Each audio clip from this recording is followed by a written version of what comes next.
There's a vast body of verified data. Vast body of verified data, you know. Accumulation of truths. Dealing with clairvoyance, clairaudience, you know, in universities throughout the world.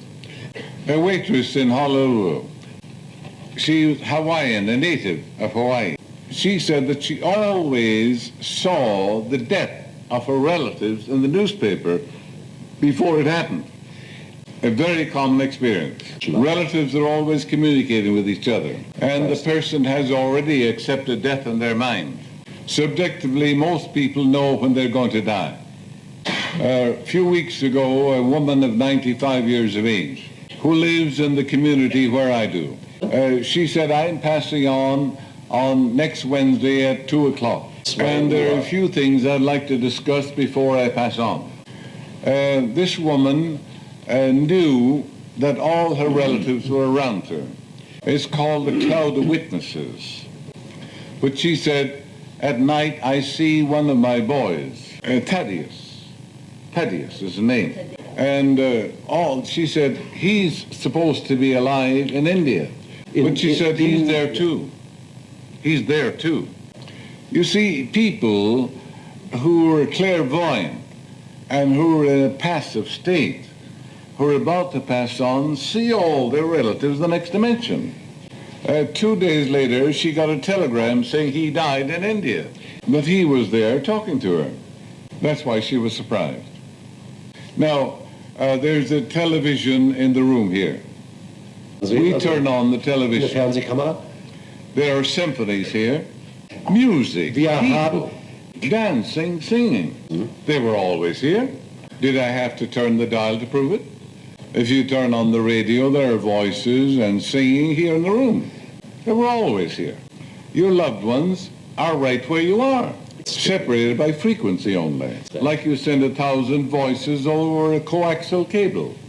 They do not collide with each other. A different frequency. If the scales of superstition fell from my eyes, you see your loved ones right here. Undiluted by time and space. Outside of time and space. There is no time or space in the next dimension. You communicate by thought, you travel by thought. You're everywhere.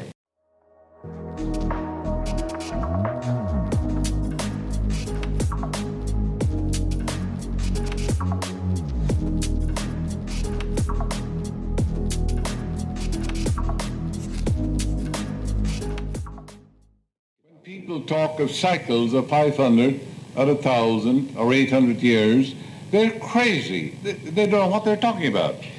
The scientific thinker today visits no graveyard because there's nobody there. The tombs in all the Bibles of the world are empty. Why seek ye the living among the dead? They asked Socrates, you know, he had some sense. The disciples who never heard anything he taught. They said, Master, where will we bury you? He looked at them sarcastically. You foolish people can bury me any place if you can catch me. How could you catch him? If you visit a graveyard, you're identifying with lack, limitation, and finality. And you're building a cemetery in your own mind, and all the organs of your body begin to die. Why don't you give the flowers of your heart to the person right where you are?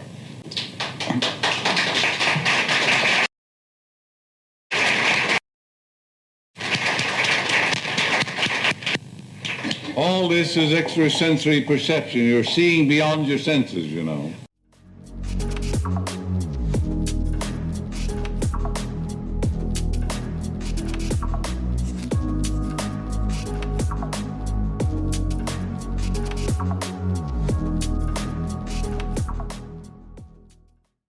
A medical doctor, I attended his funeral for his wife. Coming back in the car, he said, oh, we've been married 50 years. I'm distraught, I'm overwhelmed, I'm depressed. Nothing matters anymore. I'm dejected, and I'm full of sorrow. And then you bring him back to common sense. I said, doctor, supposing you had passed on first, he's the doctor. He said, she'd be distraught, overwrought, depressed. She couldn't live. It would be terrible. Well, I said, you saved her all that, didn't you? He saw the point immediately. Protracted grief is morbid selfishness. You're holding the other person back. There is no love there. Love frees. Love gives. Love rejoices in the new birthday in God. So we should wake up. The whole world is absolutely brainwashed. If you begin to think of death in the other person, everything begins to die in you. Death is in us, not in the other person. How crazy can we be?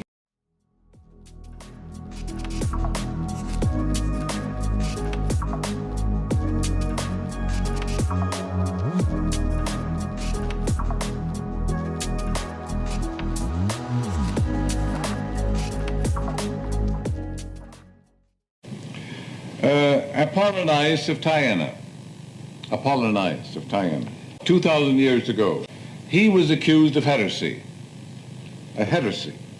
You know, what they believed to be lies about God. What they believed to be false truths, you know. He looked at his judges. He laughed at them. He dematerialized his body. Yes. He was 300 miles away talking to the monks instantaneously. Who was he? Was he a body? You have bodies to infinity. Saint Anthony of Padua was celebrating Mass in the 12th century. It was on Easter Sunday morning. This is history. He said, I promised to speak to the monks on Easter morning 300 miles away. He apologized. He put the cowl over his head. The cowl. And instantaneously, he was 300 miles away and gave a half-hour lecture to the monks. These things were always known. Dr. Ryan's associate, Dr. Hart, he found that 33% of 155 medical students had experiences outside their body. That is, he showed irrefutable proof that a man, for example, is hypnotized and he's sent to a specific mission. Yes. He goes in through the window. He describes everything in the room. He says what you're reading and what you're doing.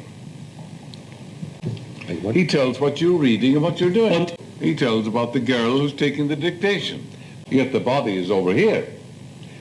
He demonstrated many, many such instances. For example, Dr. Hart brings out, if a mother has a proclivity or a tendency to visit her sick daughter, she's in San Francisco. She's already in New York in the hospital where her daughter is sick. The daughter sees her, ministers to her. The daughter sees her, and she ministers to the daughter. She's not a ghost. She's a human being. She's a personality. Dr. Hart brought out that you can think, speak, act, completely independent of your physical organism. Psychological laboratories for the last 100 years all over this world have demonstrated that man can think, see, hear, think, see, hear, denken, sehen, hören und fühlen, travel, independent of his physical organism. In other words, all the faculties of the senses can be duplicated in mind alone. Nature leaves no gaps. Nature makes no mistakes. It was intended that you use all these faculties transcendentally of your environment. That's very interesting and, of course, is well known in scientific circles today.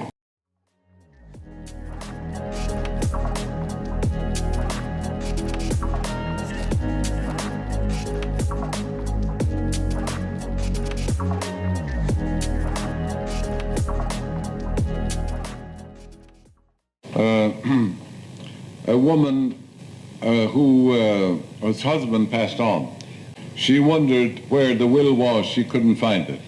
And she prayed this way: infinite intelligence reveals to me where the will is, and I follow the lead which comes.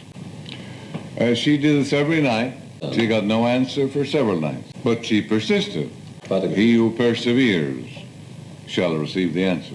Going into the kitchen one morning, she heard her husband's voice. Look up the 45th chapter of Isaiah. And she opened it up, and there was the will.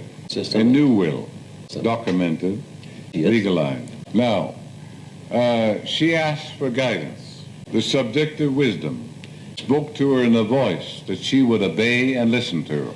You can say it was a dramatization of her subconscious. Or you can say her husband had this intense desire, which was communicated to her subconscious and assumed the form of a voice. What difference does it make? There's only one answer from one source.